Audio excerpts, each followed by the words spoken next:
Two Black Bottles. Written by H.P. Lovecraft and Wilfred Blanch Talman. Not all of the few remaining inhabitants of Daalbergen, that dismal little village in the Ramapo Mountains, believe that my uncle, old Dominie Vanderhoof, is really dead. Some of them believe he is suspended somewhere between heaven and hell because of the old sexton's curse. If it had not been for that old magician, he might still be preaching in the little damp church across the moor. After what has happened to me in Daalbergen, I can almost share the opinion of the villagers. I am not sure that my uncle is dead, but I am very sure that he is not alive upon this earth. There is no doubt that the old sexton buried him once, but he is not in that grave now. I can almost feel him behind me as I write, impelling me to tell the truth about those strange happenings in Daalbergen so many years ago.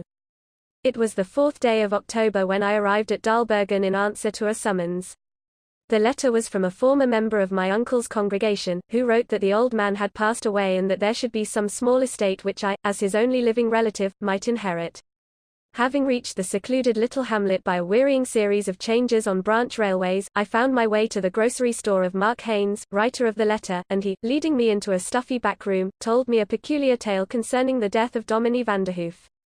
"You should be careful, Hoffman," Haynes told me. "when you meet that old sexton, Abel Foster. He's in league with the devil, sure's you're alive. 'Twa'n't 2 weeks ago Sam Pryor, when he passed the old graveyard, heard him mumblin' to the dead there. 'Twa'n't right he should talk that way. And Sam does vow that there was a voice answered him. A kinda half-voice, hollow and muffled like, as though it come out o' the ground.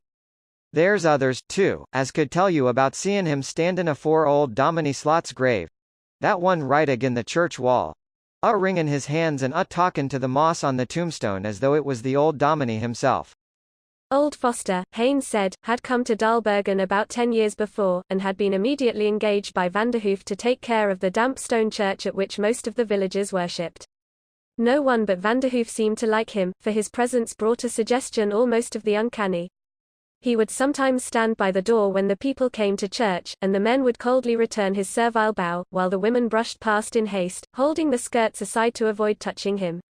He could be seen on weekdays cutting the grass in the cemetery and tending the flowers around the graves, now and then crooning and muttering to himself. And few failed to notice the particular attention he paid to the grave of the Reverend Gilliam Slot, first pastor of the church in 1701. It was not long after Foster's establishment as a village fixture that disaster began to lower. First came the failure of the mountain mine where most of the men worked. The vein of iron had given out, and many of the people moved away to better localities, while those who had large holdings of land in the vicinity took to farming and managed to wrest a meager living from the rocky hillsides. Then came the disturbances in the church. It was whispered about that the Reverend Johannes Vanderhoof had made a compact with the devil, and was preaching his word in the house of God.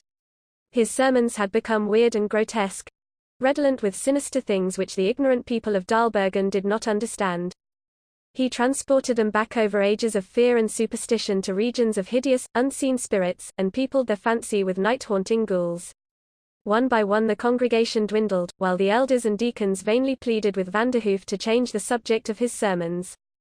Though the old man continually promised to comply, he seemed to be enthralled by some higher power which forced him to do its will.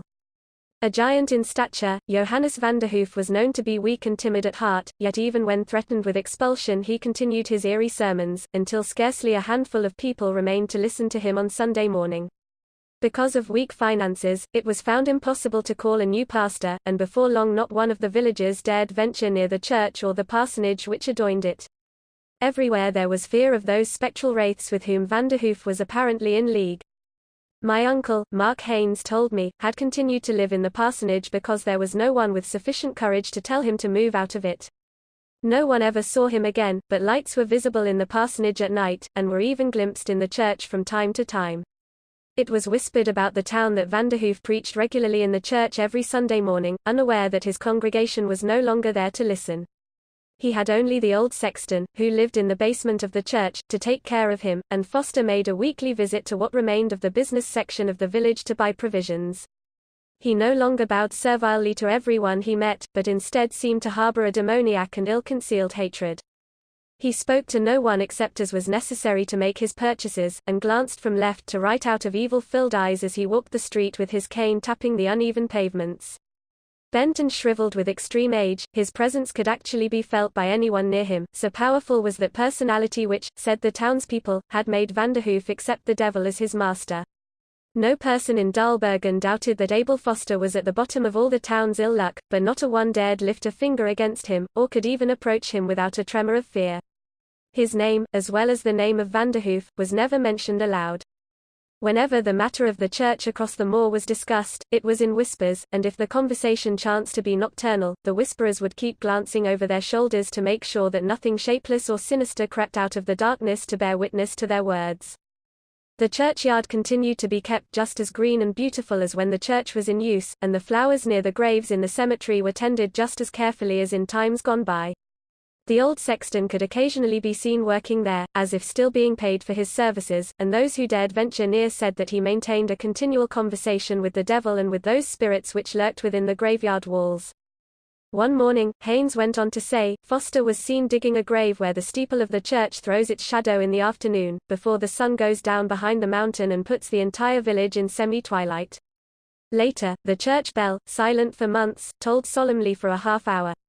And at sundown those who were watching from a distance saw Foster bring a coffin from the parsonage on a wheelbarrow, dump it into the grave with slender ceremony, and replace the earth in the hole. The sexton came to the village the next morning, ahead of his usual weekly schedule, and in much better spirits than was customary. He seemed willing to talk, remarking that Vanderhoof had died the day before, and that he had buried his body beside that of Dominie Slot near the church wall. He smiled from time to time, and rubbed his hands in an untimely and unaccountable glee. It was apparent that he took a perverse and diabolic delight in the death of Vanderhoof. The villagers were conscious of an added uncanniness in his presence, and avoided him as much as they could. With Vanderhoof gone they felt more insecure than ever, for the old sexton was now free to cast his worst spells over the town from the church across the moor. Muttering something in a tongue which no one understood, Foster made his way back along the road over the swamp. It was then, it seems, that Mark Haynes remembered having heard Dominie Vanderhoof speak of me as his nephew. Haynes accordingly sent for me, in the hope that I might know something which would clear up the mystery of my uncle's last years. I assured my summoner, however, that I knew nothing about my uncle or his past, except that my mother had mentioned him as a man of gigantic physique but with little courage or power of will. Having heard all that Haynes had to tell me, I lowered the front legs of my chair to the floor and looked at my watch. It was late afternoon. How far is it out to the church? I inquired. Think I can make it before sunset? Surely, lad, you ain't going out there tonight. Not to that place. The old man trembled noticeably in every limb and half rose from his chair, stretching out a lean, detaining hand. Why, it's plumb foolishness, he exclaimed. I laughed aside his fears and informed him that, come what may, I was determined to see the old sexton that evening and get the whole matter over as soon as possible. I did not intend to accept the superstitions of ignorant country folk as truth, for I was convinced that all I had just heard was merely a chain of events which the over-imaginative people of Dalbergen had happened to link with their ill luck. I felt no sense of fear or horror whatever.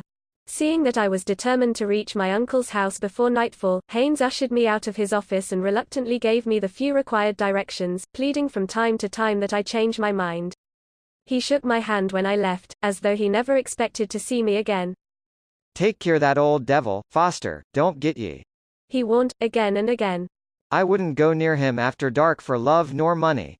No siree. He re-entered his store, solemnly shaking his head, while I set out along a road leading to the outskirts of the town.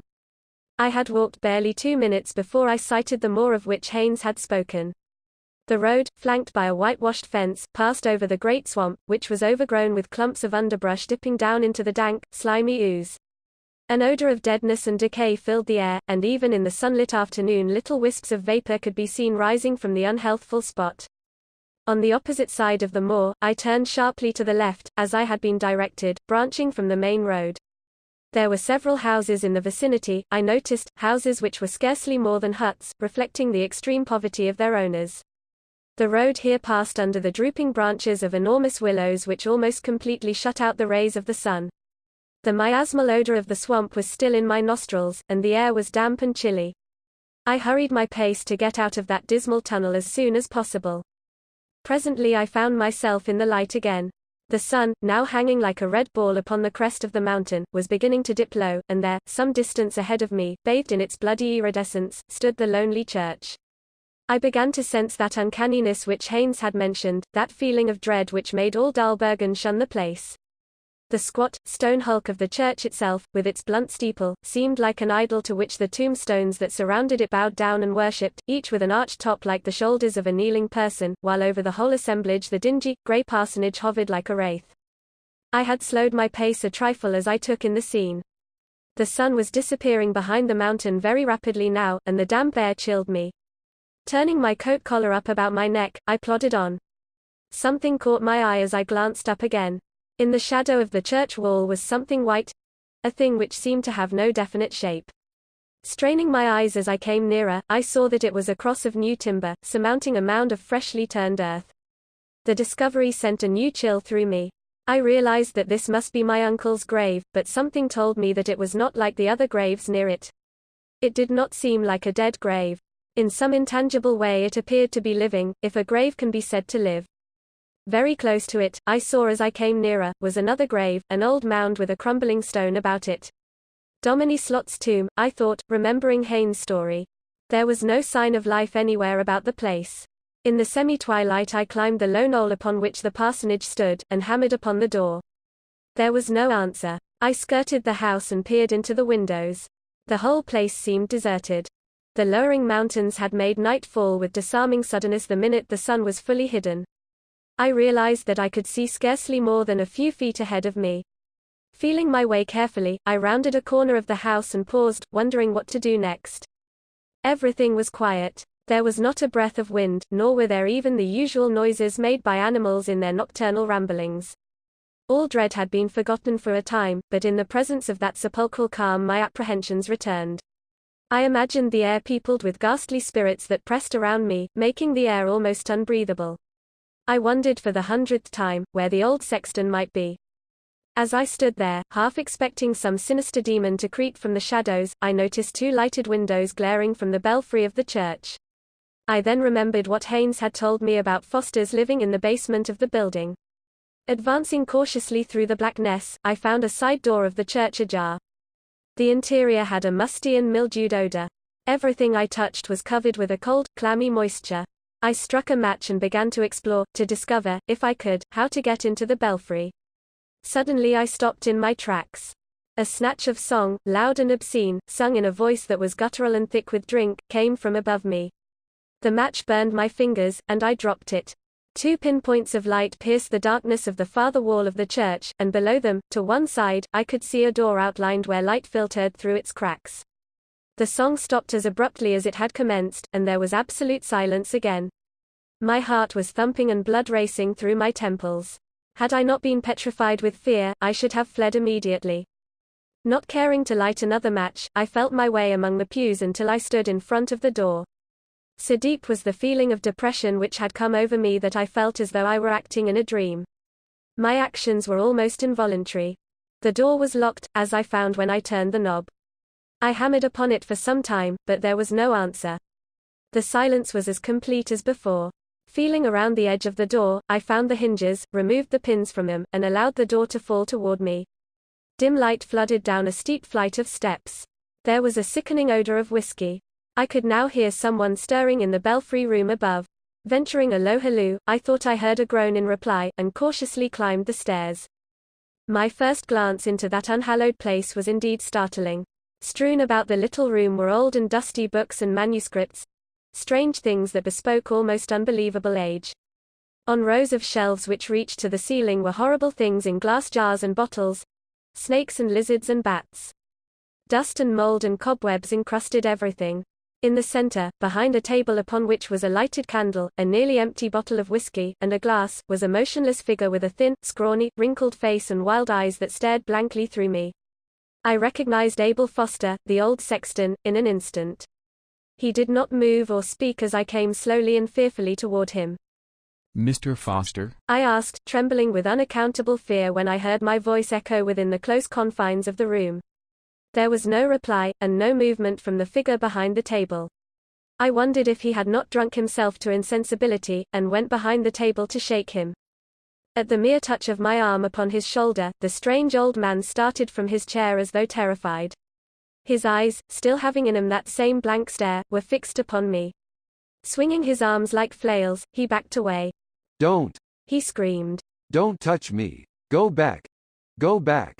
I saw that he was both drunk and struck with some kind of a nameless terror. Using a soothing tone, I told him who I was and why I had come. He seemed to understand vaguely and sank back into his chair, sitting limp and motionless. I thought ye was him. He mumbled. I thought ye was him come back ferret. He's been tryin' to get out. Tryin' to get out since I put him in there. His voice again rose to a scream and he clutched his chair. Maybe he's got out now. Maybe he's out. I looked about, half expecting to see some spectral shape coming up the stairs. Maybe who's out? I inquired. Vanderhoof. He shrieked. The cross over his grave keeps falling down in the night. Every morning the earth is loose and gets harder to pat down. Hell come out and I won't be able to do nothing. Forcing him back into the chair, I seated myself on a box near him. He was trembling in mortal terror, with the saliva dripping from the corners of his mouth. From time to time I felt that sense of horror which Haynes had described when he told me of the old sexton. Truly, there was something uncanny about the man. His head had now sunk forward upon his breast, and he seemed calmer, mumbling to himself. I quietly arose and opened a window to let out the fumes of whiskey and the musty odor of dead things. Light from a dim moon, just risen, made objects below barely visible. I could just see Dominie Vanderhoof's grave from my position in the belfry, and blinked my eyes as I gazed at it. That cross was tilted. I remembered that it had been vertical an hour ago. Fear took possession of me again. I turned quickly. Foster sat in his chair watching me. His glance was saner than before. So ye're Vanderhoof's nephew. He mumbled in a nasal tone. Wall, ye mights well know it all. Hell be back arter me afore long, he will. Just as soon as he can get out that their grave. Ye mights well know all about it now. His terror appeared to have left him. He seemed resigned to some horrible fate which he expected any minute. His head dropped down upon his chest again, and he went on muttering in that nasal monotone. Ye see all them there books and papers. Wall, they was once Dominie Slot's. Dominie Slot, who was here years ago. All them things is got to do with magic. Black magic that the old Dominie knew afore he come to this country. They used to burn 'em and boil 'em in oil for knowin' that over there, they did. But old Slot knew, and he didn't go for to tell nobody. No sir, old Slot used to preach here generations ago, and he used to come up here and study them books, and use all them dead things in jars, and pronounce magic curses and things, but he didn't let nobody know it. No, nobody knowed it but Dominie Slot and me. You? I ejaculated, leaning across the table toward him. That is, me after I learned it. His face showed lines of trickery as he answered me. I found all this stuff here when I come to be church sexton, and I used to read it when I wasn't at work. And I soon got to know all about it. The old man droned on, while I listened, spellbound. He told about learning the difficult formulae of demonology, so that, by means of incantations, he could cast spells over human beings. He had performed horrible occult rites of his hellish creed, calling down anathema upon the town and its inhabitants. Crazed by his desires, he tried to bring the church under his spell, but the power of God was too strong. Finding Johannes Vanderhoof very weak-willed, he bewitched him so that he preached strange and mystic sermons which struck fear into the simple hearts of the country folk. From his position in the belfry room, he said, behind a painting of the Temptation of Christ which adorned the rear wall of the church, he would glare at Vanderhoof while he was preaching, through holes which were the eyes of the devil in the picture. Terrified by the uncanny things which were happening in their midst, the congregation left one by one, and Foster was able to do what he pleased with the church and with Vanderhoof. But what did you do with him? I asked in a hollow voice as the old sexton paused in his confession. He burst into a cackle of laughter, throwing back his head in drunken glee. I took his soul. He howled in a tone that set me trembling. I took his soul and put it in a bottle. In a little black bottle. And I buried him. But he ain't got his soul, and he can't go neither to heaven nor hell. But he's comin' back after it. He's trying to get out his grave now. I can hear him pushin' his way up through the ground, he's that strong. As the old man had proceeded with his story, I had become more and more convinced that he must be telling me the truth, and not merely gibbering in drunkenness. Every detail fitted what Haynes had told me. Fear was growing upon me by degrees. With the old wizard now shouting with demoniac laughter, I was tempted to bolt down the narrow stairway and leave that accursed neighborhood. To calm myself, I rose and again looked out of the window. My eyes nearly started from their sockets when I saw that the cross above the Vanderhoof grave had fallen perceptibly since I had last looked at it. It was now tilted to an angle of 45 degrees. Can't we dig up Van der Hoef and restore his soul? I asked almost breathlessly, feeling that something must be done in a hurry. The old man rose from his chair in terror. No, no, no. He screamed. He'd kill me. I forgot the formula, and if he gets out he'll be alive, without a soul. He'd kill us both. Where is the bottle that contains his soul? I asked, advancing threateningly toward him. I felt that some ghastly thing was about to happen, which I must do all in my power to prevent. I want tell ye, ye young whelp. He snarled. I felt, rather than saw, a queer light in his eyes as he backed into a corner. And don't ye touch me, either, or yell wish ye hadn't. I moved a step forward, noticing that on a low stool behind him there were 2 black bottles. Foster muttered some peculiar words in a low sing-song voice. Everything began to turn grey before my eyes, and something within me seemed to be dragged upward, trying to get out at my throat. I felt my knees become weak. Lurching forward, I caught the old sexton by the throat, and with my free arm reached for the bottles on the stool. But the old man fell backward, striking the stool with his foot, and one bottle fell to the floor as I snatched the other. There was a flash of blue flame, and a sulphurous smell filled the room. From the little heap of broken glass a white vapor rose and followed the draught out the window. Curse ye, ye rascal! Sounded a voice that seemed faint and far away. Foster, whom I had released when the bottle broke, was crouching against the wall, looking smaller and more shriveled than before. His face was slowly turning greenish-black. Curse ye! Said the voice again, hardly sounding as though it came from his lips.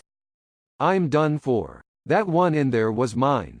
Dominie Slot took it out 200 years ago. He slid slowly toward the floor, gazing at me with hatred in eyes that were rapidly dimming. His flesh changed from white to black, and then to yellow. I saw with horror that his body seemed to be crumbling away and his clothing falling into limp folds. The bottle in my hand was growing warm. I glanced at it, fearfully. It glowed with a faint phosphorescence. Stiff with fright, I set it upon the table, but could not keep my eyes from it. There was an ominous moment of silence as its glow became brighter, and then there came distinctly to my ears the sound of sliding earth. Gasping for breath, I looked out of the window. The moon was now well up in the sky, and by its light I could see that the fresh cross above the Vanderhoof grave had completely fallen. Once again there came the sound of trickling gravel, and no longer able to control myself, I stumbled down the stairs and found my way out of doors. Falling now and then as I raced over the uneven ground, I ran on in abject terror. When I had reached the foot of the knoll, at the entrance to that gloomy tunnel beneath the willows, I heard a horrible roar behind me. Turning, I glanced back toward the church. Its wall reflected the light of the moon, and silhouetted against it was a gigantic, loathsome, black shadow climbing from my uncle's grave and floundering gruesomely toward the church. I told my story to a group of villagers in Haynes' store the next morning.